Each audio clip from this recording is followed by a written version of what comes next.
lang na videoan yung ginawa natin dito guys kanina. Yan. Medyo basa pa to eh. Suka natin dito yung ano natin, yung main line natin dito. Yan, main line natin. 3 gang outlet yan guys. 3 gang outlet. Para natin yung ating junction box. Doon natin ilagay. May abang na tayo dyan eh. Babaw ng biga or beam, dyan natin ilagay. Pasok natin dito yung wire guys. Nain natin. Lumusot na rin yung alambre natin guys. Ito yung ano natin. Uy, kailangan natin ihila yung ano natin, yung wire natin.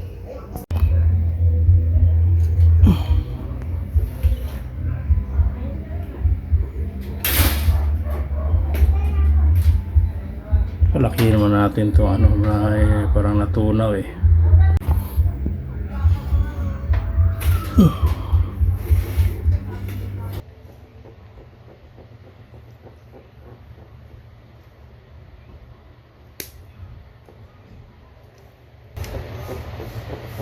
Ito tayo sa number 20.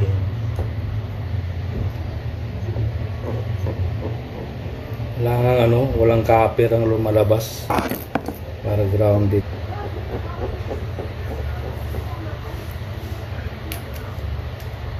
Yan na lang.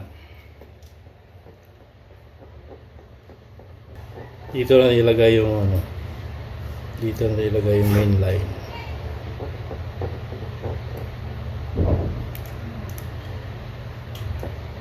Pagkadiin yan guys. Ayan na guys. Alin natin. Dito natin yan, main line.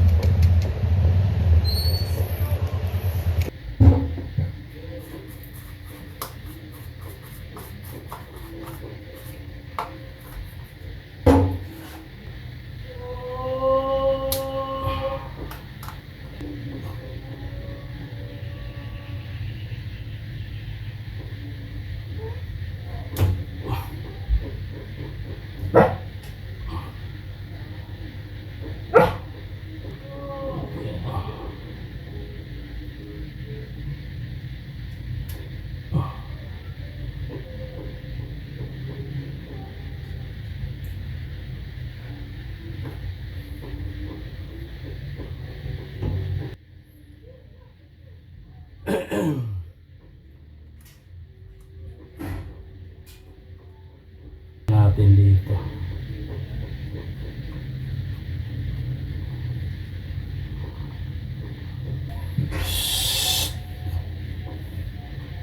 Guys.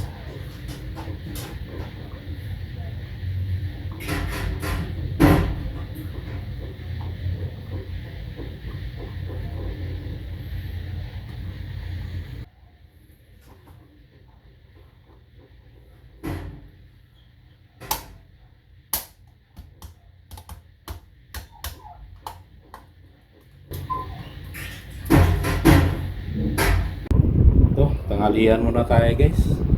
Medyo matinding laban natin sa ating electrical ngayong araw na ito.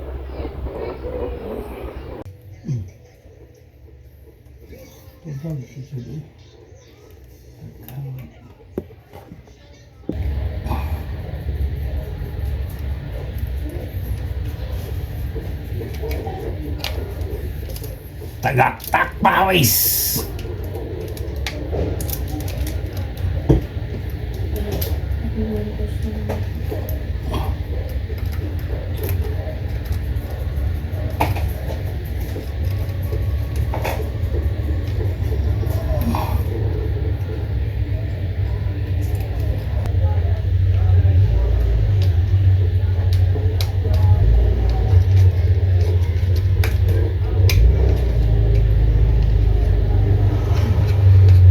Okay na guys.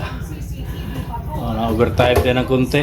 Kaya ito, natapos na natin yung ating 3 gang outlet. So, ito talaga yung final niya kasi nakaabang na yan eh.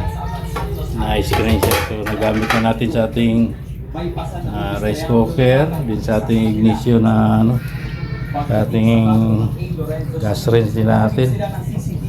Yan, sinit na natin to para ano. So, next nating project nito ay gagawin natin dito sa ano, gagawin natin yung rinsod ng ano natin para pag magluto tayo, lalabas yung ano, yung mga usok sa amoy sa labas ng bahay. So dito natin ikapit sa ibabaw ng ating gas range, guys. Okay, thank you guys sa pagpanood sa ating ganap nating araw natin at saka happy holiday season, guys. Happy holiday season. Thank you.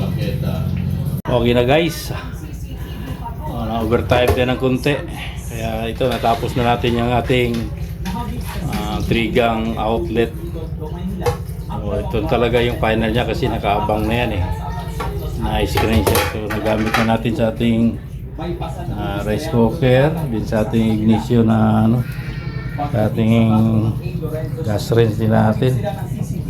Yan, sinit na natin to para ano. So, next nating project nito ay gagawin natin dito sa ano, gagawin natin yung rinsod ng ano natin para pag magluto tayo, lalabas yung ano.